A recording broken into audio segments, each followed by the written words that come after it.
ബിസ്മില്ലാ അൽഹംദുലില്ലാ വസ്സലാത്തു വസ്സലാമു അലാ റസൂലില്ലാ. സമയം ഫലപ്രദമായി ഉപയോഗിക്കാൻ കഴിയാത്തതിൽ വളരെയധികം ഖേദിക്കുന്ന, മാനസിക സംഘർഷം അനുഭവിക്കുന്ന കുറേ ആളുകളുണ്ട്.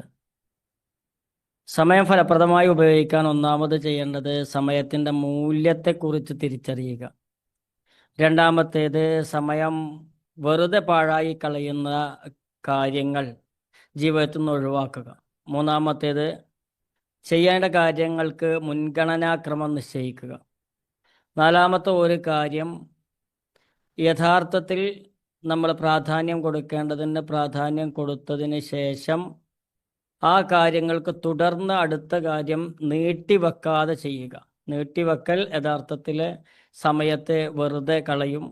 നിരന്തരം മൂല്യനിർണ്ണയം നടത്തുകയും വിലയിരുത്തുകയും മാറ്റങ്ങൾക്ക് വിധേയമാവുകയും ചെയ്യേണ്ട ഒരു കാര്യമാണ് സമയമെന്നത്. അത് കൃത്യമായി ഓർക്കുക. അള്ളാഹു അനുഗ്രഹിക്കട്ടെ.